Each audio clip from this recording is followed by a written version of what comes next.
Hello, everyone, and welcome to Webinar Wednesday. I love doing these sessions once a month because we get to dive deeper into content. We get to dive deeper into action. We get to dive deeper into things that we can all be doing to grow our business, as well as this is a great format for things to be interactive, to answer questions. So we have folks in our Zoom session as well as many of you who may be watching on our social media platforms. So I will be taking questions as we go. So feel free to pop in at any time and ask me a quick question, ask me to clarify anything, and ask me to dive a little bit deeper into our topics for today. Our goal today is really to talk about this kind of mid-year that we see ourselves in. We're in a really interesting time in space. And I love this time of year when I think about June, because it's an opportunity for all of us to recalibrate, to really make adjustments. And the reason I wanted to do this session is often when we think about our businesses, when we think about our brands, when we think about everything that we have going on, we will often think about the idea of, oh, I wish I had done this differently. I wish I had planned this differently.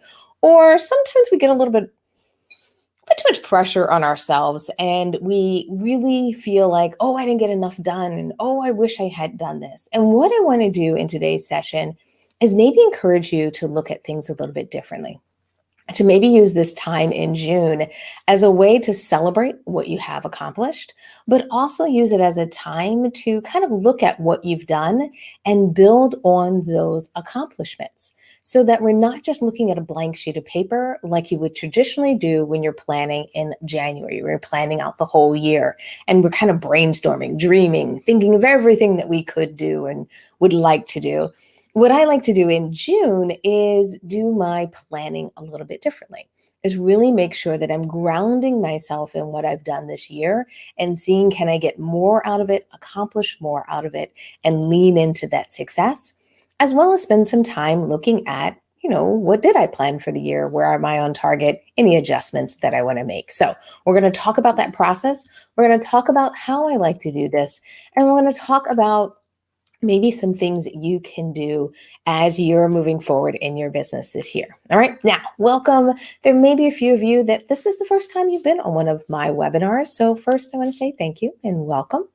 And if you're new to Vegan Mainstream, if you haven't been on one of my sessions before, I always like to just take a few seconds to introduce myself, because this is really something I'm very passionate about. This is something I love doing. I love working with entrepreneurs, working with individuals that want to start businesses, create businesses, or they want to transition from corporate environment, traditional jobs, side hustles, and things like that, over to really establishing a business that allows them to get freedom, that allows them to not only have that kind of money flowing in, but allows them to align it with their vegan passion.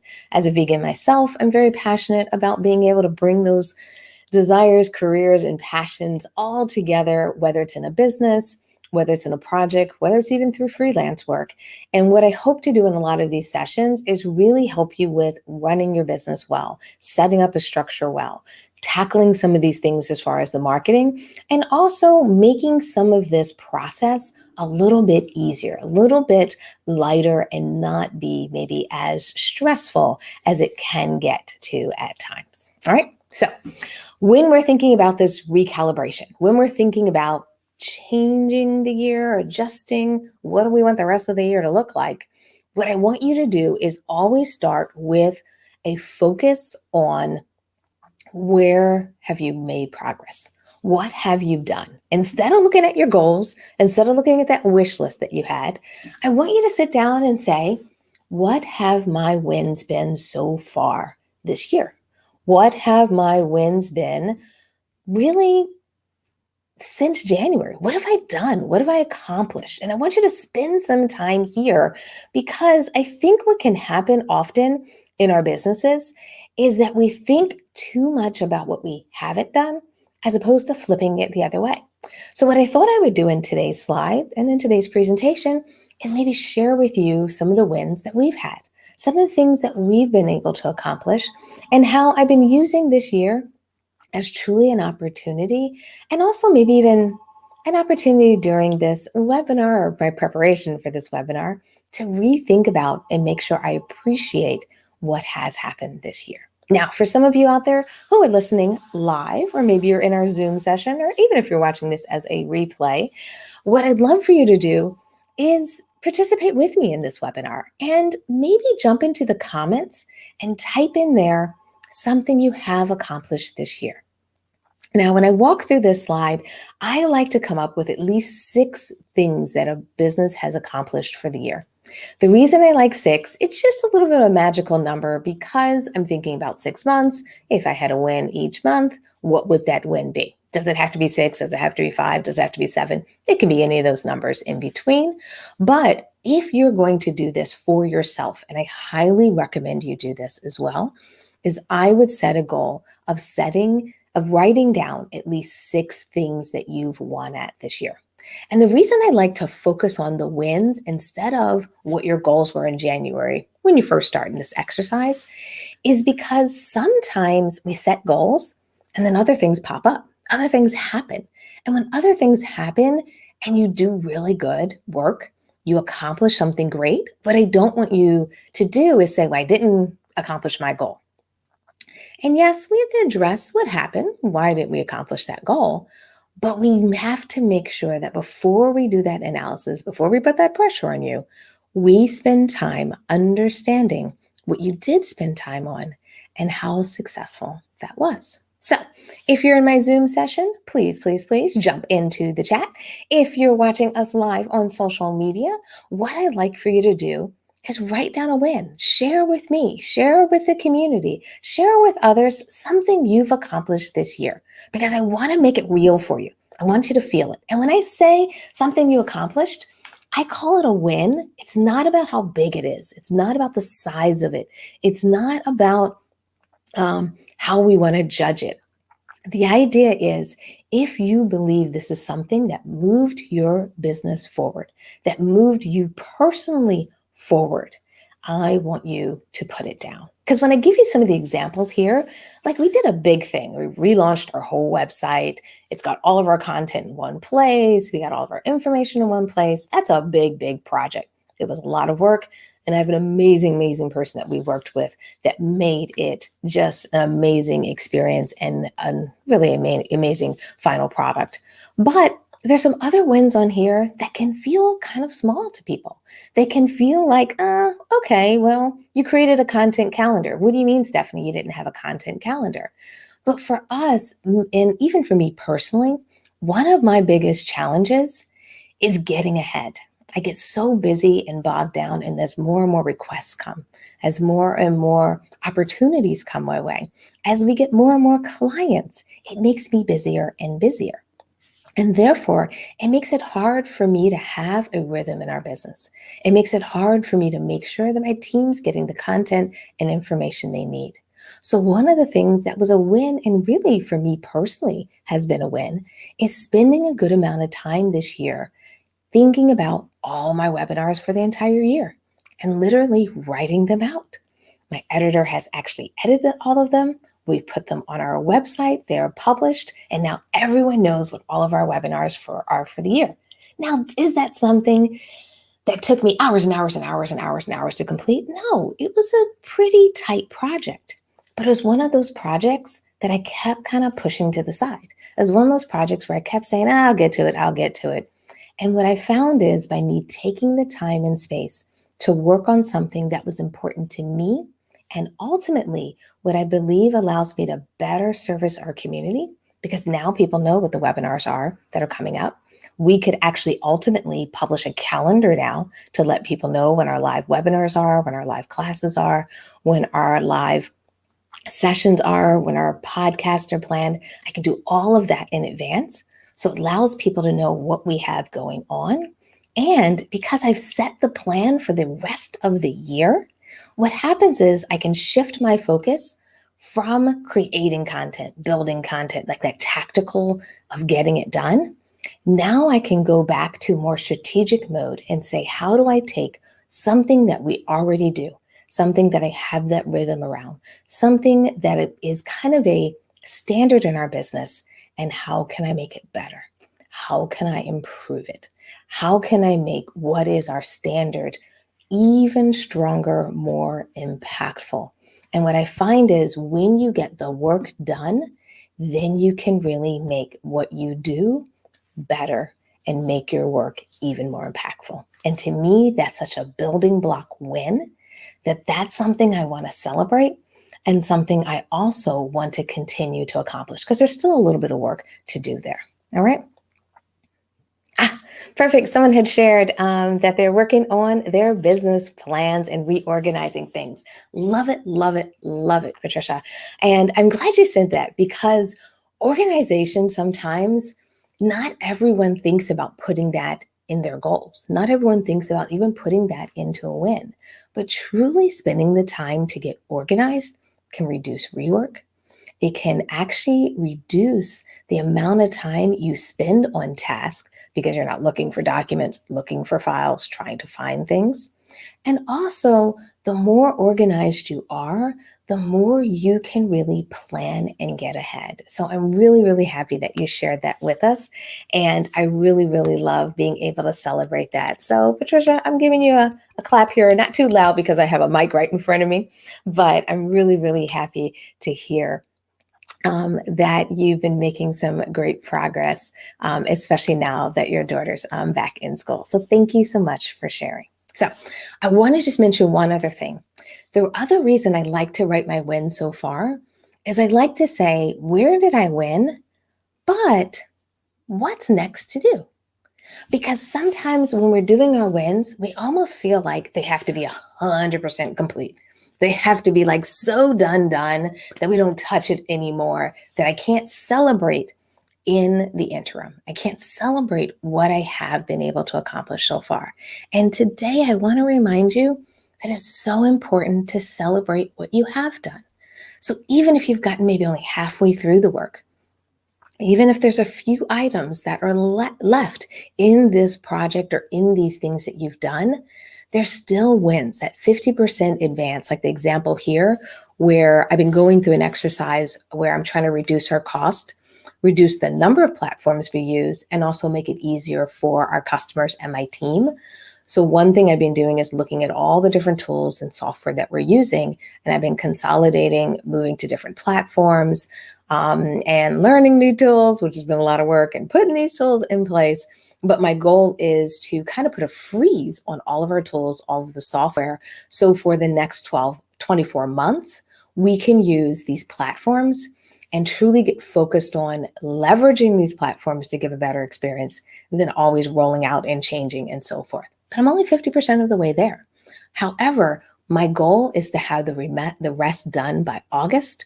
So what this is showing you is when I'm thinking about that recalibration, when I'm thinking about those adjustments, what I've done here is I've said, this is where I am. This is what I'm proud of, what I've accomplished so far. And this is what I have left to do. And by setting up this process, by going through this exercise, it not only allows me to celebrate a little bit, but it also allows me to really say, hey, this is where I'm going to focus for the rest of the year. I don't have to work on our live content series because that is done, or 100%. That one's a closed project. My website, 100% done, closed project. But in some of these other areas, I have opportunities and I can use them to move forward. Perfect. Hey, Patricia. We have two Patricias on our Zoom call today. So I'm really glad that you're sharing what you've done. And it looks like you've been working with more clients, which I love. Been working with more clients in the kind of in the vegan side and also in the mental health side. Love it, love it. And I also think it's so important that we recognize and celebrate when we're working with new people. I know sometimes we think about our businesses, and Patricia, if you don't mind, I'm going to, as I say, opine on this, is that, sometimes when we think of our business, we think about growth, we think about the financials, we think about where we want to be. Like, I want to have X amount of clients. But I think it's so important in our businesses to celebrate every new client, especially when you're doing things like coaching businesses. Because, normally you're not working with thousands and thousands of clients. You may be working with 10, 20, 50 clients. So celebrating those wins is important. It's also important to celebrate that because in a coaching kind of experience, in a coaching, service that you provide, what you're really doing is not just getting a new client. It's such an opportunity to help change someone. It's such an opportunity to help someone achieve a goal. And if we forget to celebrate not only that opportunity, but also celebrate the accomplishments that our clients are achieving, we can miss that goodness because we're thinking about, oh, I should have had more clients. I should have done more. Yes, there's more to be done, but take that time to celebrate because it's so important to remember the good work that you're doing and remember that one client, two client, five clients, six clients, 10 clients, and I'm using small numbers on purpose now, is that those people you helped and you transformed, and that matters. Even if you didn't get to, um, you know, posting on social media 3 days a week. It's important. But remember, the clients and the work you're doing are also important. And we have to celebrate and recognize that work. So that's just my thoughts there, my 2 cents. But I just want to mention it for everyone out there because I know at times we can get wrapped up in this process. Okay. So once you know what's next, once you do this exercise of saying where I had progress, and then what's next, it's time to take a step back and say, okay, so I know what I need to do next to continue to get goodness out of what I've already done. But if I take a step back, what do I want my priorities to be for the rest of the year? Because what we're going to do moving forward is create a blend of these remaining items that need to be done on the wins that you've had and add in any of these top priorities so that once again, you have a master list. And that's why you don't start with truly a blank sheet of paper in a sense. You just build upon what you've already put together. Now, the reason I say you want to have these top 3 priorities, I like these kind of buckets. I like these groupings in a sense when it comes to priorities. So I love for people to have some financial goals, business goals, and then personal and professional goals. And what that means is, as an entrepreneur, as a business owner, a lot of times we think it's okay to like sacrifice ourselves for our business. And I want to remind you is that's not what I advocate for. I want to make sure that when you think of your goals for your business, nurturing you, nurturing yourself is in that list too. And it's very important that that is on your list of priorities. Okay. So how do you get there? How do you get those financial goals? How do you get those business goals? How do we get to a list so you have something to manage? And one thing I like to do is I like to do a financial walk. Now, I use this as an example, and this is probably a good example of anyone who's maybe a coach or offers services or maybe courses, just because I'm trying to kind of show how you ramp up over time. Now, for everyone, you may be in a different space. I like to show these numbers because I know there's a lot of people who are trying to make their businesses profitable. And I don't want to show you crazy big numbers because I want to feel like they're within reach. And I also want you to not think of huge numbers when you're doing your planning. What I want you to think about are incremental growth in your business. So what I want you to do is work on one of these financial walks. What I want you to do is sit down and say, in January, where was I? Where am I now in June? Where do I hope to be by the end of December? And where do I hope to be in 2022? The reason I like to break this down, especially from a financial standpoint, is it's very easy to think of the big number. And sometimes the big number is like 3 years out. Sometimes the big number is a little bit more of a wish and dream. And I want to have wishes and dreams. But when we're trying to drive action now, when we're making this recalibration in June, we need to make sure we have clarity on what needs to happen now to make that change so we can get closer and closer to that dream. And to be able to do that, I like to ground it in months. I like to ground it in specifics. Now, I have 4 different options here. If you're looking to come up with a metric, especially financially, for your business or organization for the rest of the year, I would pick one of these to get started with, not all 4. The reason being is they're all they feed into each other, but they're really different metrics to manage too. All right. Now, I'm just curious for anybody who's watching us live, how many people have a financial number? Do you have a financial target? Have you done an exercise like this where, you sat down and said, okay, I know where I was in January. I know where I am now, and I know where I'm going to be maybe by the end of the year. I'm just curious if you've done something like this. Because I really think this can be so valuable in your business. The other reason I wanted to kind of just ask everyone where they are is I know the financials at times can feel a little intimidating. It can feel like, oh, the numbers. And what I want to do is, as you're thinking about your goals for the rest of the year, is I want you to find a metric or number that doesn't feel so stressful. I want you to find a number that you feel you can get a good handle on and start there, and then you can get into the more complicated ones later. So therefore, looking at things like revenue and looking at revenue on a monthly basis is really critical and so important. Because yes, in our businesses, things are going to be a little bit lumpy. We're not always going to have the same numbers coming in every single month. But what I like to do is get a monthly number because I want you to be able to assess if you're on target and if you're headed in the right direction. If we have an annual target, what happens with annual targets, unfortunately, is we almost wait until the end of the year to evaluate how we're doing. And I want you to have a monthly target so you can have an understanding at the end of each month or at the end of maybe even 2 months how you're doing. Now, I like to use things like revenue, and I also like to use number of. And what I mean by that is sitting down and saying, how many products are you going to sell? How many services are you going to sell? Or how many clients you're going to be working with is a great metric as well. Because if the numbers feel strange, if it's hard to say, well, Stephanie, I don't know if it's going to be X amount of money or that amount of money because I don't know what packages I may be selling or what products I may be selling, how can I put a number around it? Then take a step back and say, all right, I'm running a business. I'm running a coaching business. How many clients do you actively want to be coaching in a month? Is that 10 clients? Is that 5 clients? Is that 25 clients? And when you understand what that number is, and then the question is, where do you want to be by the end of the year?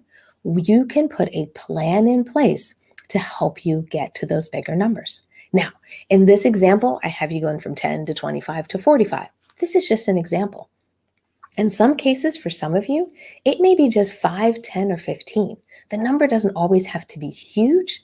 The question is, how are we going to be getting there over time so that we can get where you want to be? Okay? And then the other thing is making sure you're using a number that you feel comfortable with.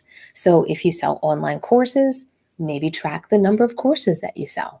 If you do one-on-one consults, it may be the number of one-on-one consults that you book. If you do cooking classes, maybe it's the number of either cooking classes that you have, maybe it's the number of tickets sold per month. So it doesn't matter how many cooking classes you have, you just on average want to sell, 40 or 30 tickets in a month. And that may mean you have 2 cooking classes, 3 cooking classes. It may work out differently, but starting to put a metric around it makes it much easier for you to manage towards and much easier for you to measure against. Does that make sense for everybody?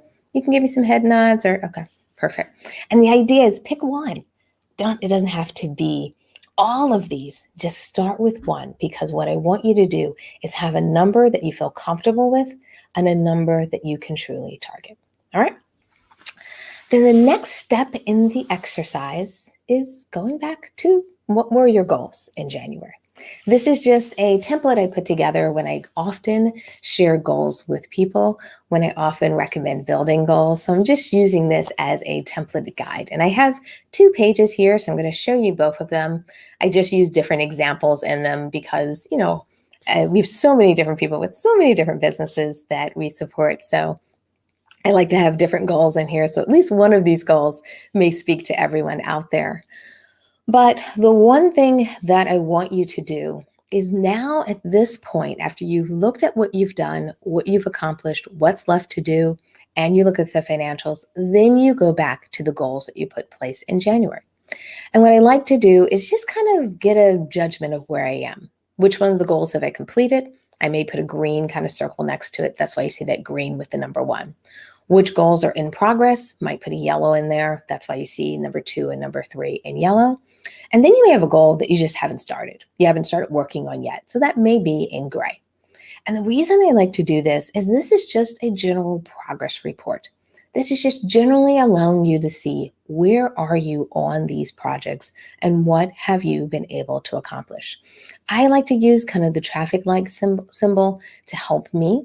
Some people like to use percentages. I find with percentages, I can spend a whole bunch of time doing like 30% versus 40%.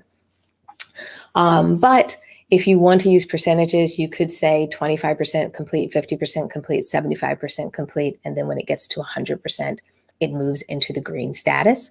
Whatever is a simplified way for you to look at these. And the reason I want you to kind of get a sense of where things are is that if you have a project that you haven't started yet, what you may decide to do, and this is a part of that recalibrating, is saying, I haven't started this one yet.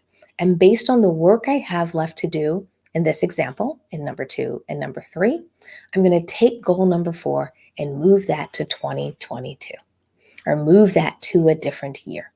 The reason you want to do that at times is because what's important is getting projects done, not starting projects, not getting to 50%, 40%, 30%, 70% in projects. I really want you to be able to focus for the rest of the year to get things done and also finish the work that you've already started. One of the major pitfalls that a lot of us make when it comes to making progress in our business is that we try to open up as many projects as we can, and then we have a ton of things that we're working on. And I really want you to reshape or approach the rest of this year totally different. I want you to really say, you know what? I'm going to take the ones that I've started on. I'm going to take those projects and those activities that I've started on, I had some wins on, and I'm going to get them to completion so I can not only get them to 100% completion, but ultimately what you're trying to do is get your goals and the projects that you've started to 100% impact. Because for most of your projects, for them to really yield the results that you wanted them to yield, they have to get to 100% completion. So always think about not where are you in the project.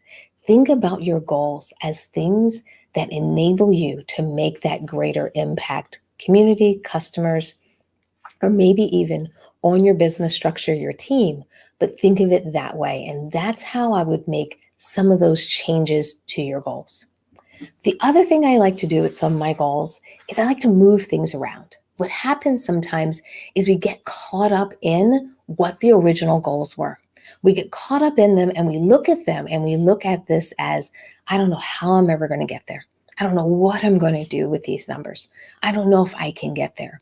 And then you can start kind of getting into this sad state where you don't see the optimism in the rest of the year. And one thing I want you to do is revisit the timeline and the metrics in any of the goals that you set for yourself for the year. The reason you want to do this in June is a couple of different things. Sometimes when we set our goals in January, we make the mistake of thinking, I have 12 months to get there, so of course I can get to this number. I have 12 months to do this. Of course, I should shoot for the moon. And I love the ambition and I love the idea of being excited about the possibilities.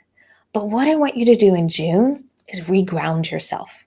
I don't want you to lose your eye on the moon that you've been shooting for, but I want you to look at this and say, okay, I've been busy on these things.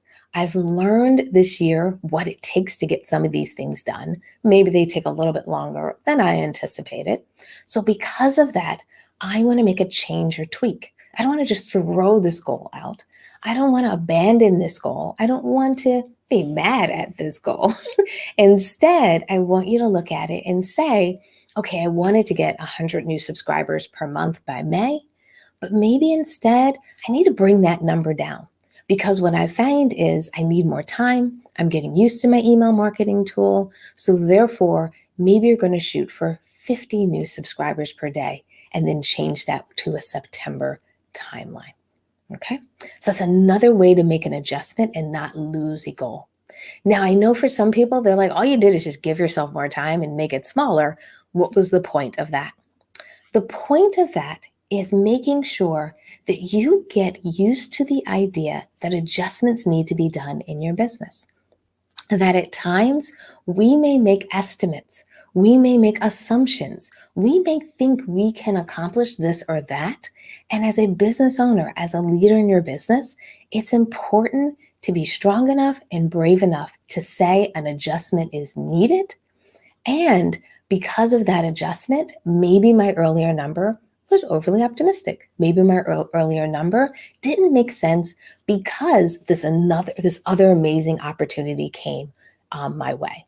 And therefore, this is a skill that you're getting used to of learning that it's okay to make adjustments at times based on what you've learned, based on what's happened, and making adjustments to know that this is still a priority, but I may have to reduce what the effort I'm going to put into that project because I only have so much time in a day. My team only has so much time. So therefore, if we're able to accomplish the 50 per month in this example, the idea is when you're able to accomplish that, you're probably going to be able to get to the 100.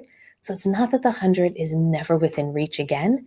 It's just that now you're reallocating, refocusing your efforts, changing the time that's allocated to that project and putting it into the right month to work on it so it can truly get the attention it needs. And that's the kind of role you want to play as a business owner. That's the kind of role you want to play in making those decisions and making those adjustments and not being kind of stubborn about some of these things. As well as sometimes what we tend to do is we'll just leave the date on there and be like, well, I was supposed to get it done in March, so I'm just going to leave it in March as a reminder that I should have gotten it done. And that's not a kind way to treat yourself. It's not about putting pressure on yourself to help you get things done. What you want to do is do as much as you can to inspire yourself. You want to do as much as you can to put that positive energy into helping you move forward and not create undue anxiety and undue pressure by locking in dates in the past that, unfortunately, unless one of you have a time machine, we're not able to go back to. So let's reset. Let's put a new date in place. Let's put a new timeline in place. Let's put a new metric in place that makes sense so that we can hit that one. Okay? Now, for some of you, you may be like, okay, we've been talking about the business stuff. We've been talking about the financial stuff. How do I get my morale back? I feel like I got all this stuff I got to do. How do I feel good again about this process? And one way I find to help you feel good about goal setting is to also personalize it, is to make sure you don't miss that opportunity to add a personal goal to your list. And by linking one of your goals to a personal accomplishment that you'd like to do is going to be a great way to really kind of bring your business a little bit closer to you.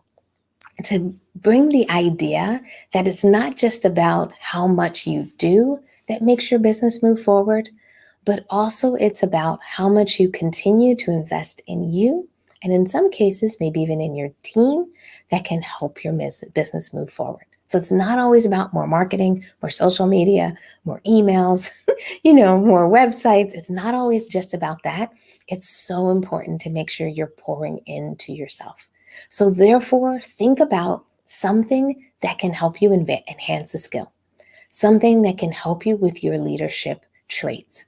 If there's a training that you want to do, if you want to even start reading, like that's one of those things I want to start doing is, reading some inspirational books because I get so busy and all I'm doing is reading all my business stuff all day. I'm not reading stuff that like inspires me and, gives me different clarity of thought and mindset. Like that stuff's so important to me. But I've been pushing it to the side that now I'm finding the more and more I spend time helping me kind of grow from my mindset and how I look at businesses, all of that floods back into my business and helps my business grow. It helps me do better with my team, support my team, and so forth. And then the other thing I like to do for people or recommend is sometimes a goal that you want to put out there could be something you do to confront a fear that you have. And the reason I bring that up is because it's so great when you do something that's a little bit hard, that you know is something that might have been holding you back. And it's so great to do it. So if you've maybe you're a little bit more of an introvert, maybe you're a person that isn't, the person that loves doing things like interviews or live sessions and so forth, it's great for you to maybe say, you know what, I'm going to do 5 podcast interviews because I want to work on my presentation skills. And I want to confront my fear of doing interviews and being comfortable on camera or being comfortable when someone asks me questions. Create a goal around those things. Start doing and trying those things. Start to try stuff that is a little bit hard. And sometimes it might be you're going to do those podcasts in friendly environments. So they may be on podcasts that there may be people that may interview you. But the idea is maybe it's time for some of you who've been doing a ton of interviews to step outside of our vegan bubble and start to do presentations, start to join summits, start to be interviewed on podcasts that are outside of our vegan world. That might be a little bit more rougher waters and help you prepare for interviews that are not always in the friendliest of places, but also to be able to speak more and more to people who need to hear your message, people that need to learn about what you're offering, and so that you can start to educate the next group of people that would be your clients, your customers, or potentially supporting you moving forward.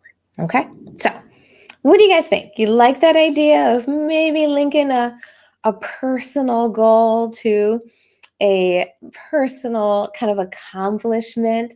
And sometimes it can be something even as simple as stress management, managing your anxiety, helping getting those things under control is so important.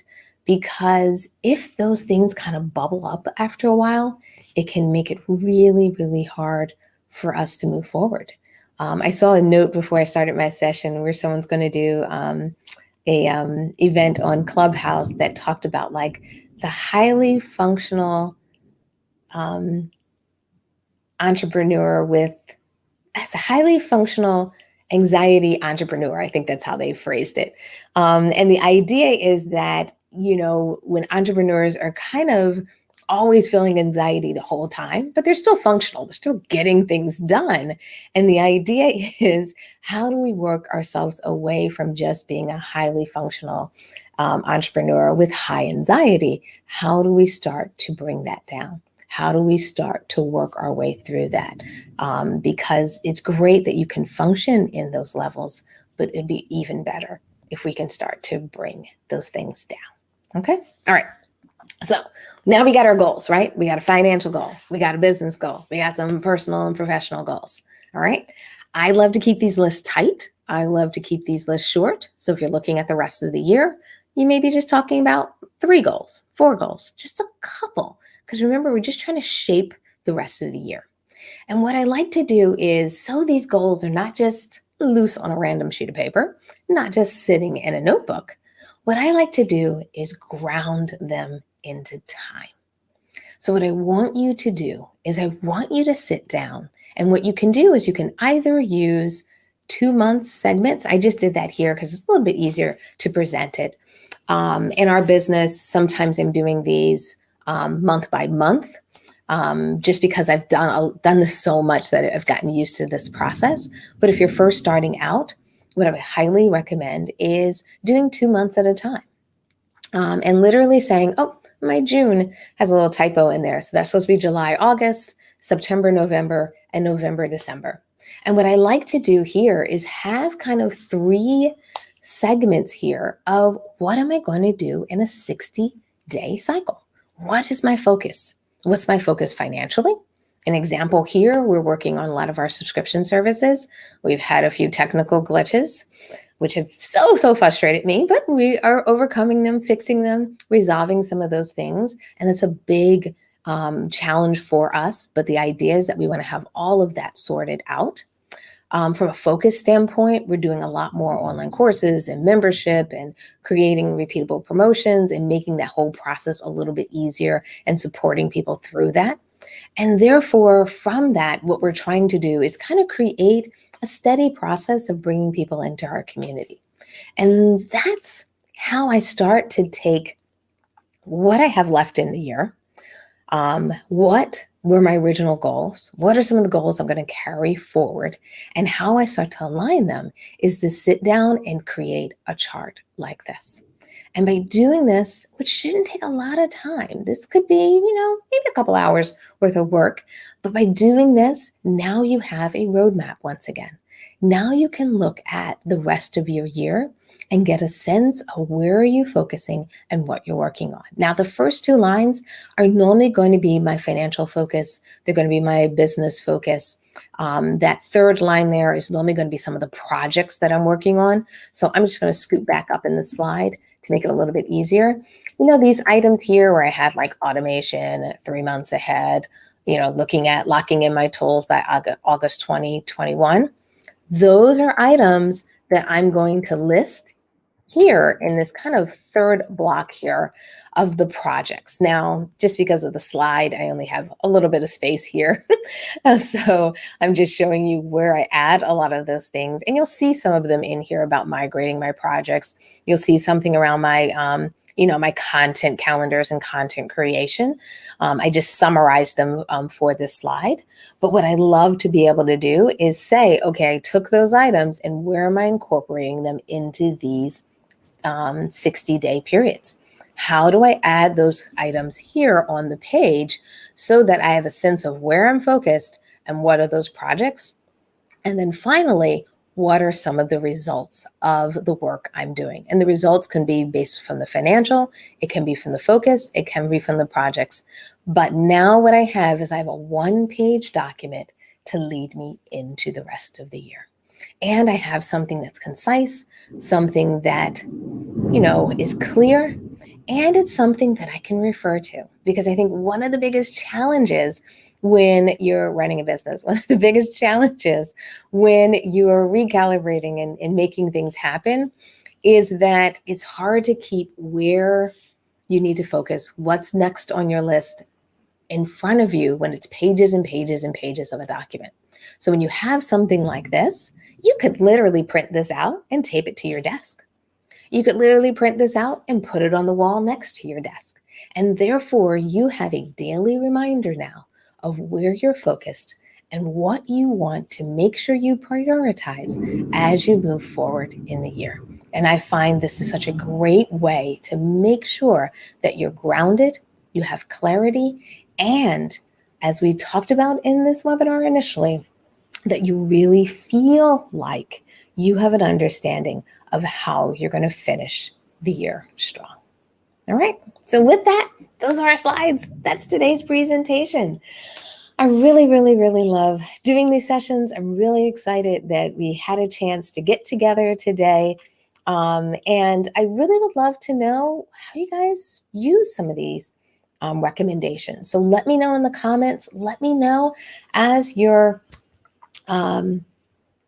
leveraging this information, implementing this information. You can always drop me an email or anything like that. But I really hope today's presentation helped you kind of see the opportunity to focus on that recalibration and how you can do it, how you can have a process around it, and how you can get to a place and get to a point where you can truly focus on what you see and what you hope the remainder of your year will be. Okay, so my folks in social media, I'm going to sign off now and say goodbye.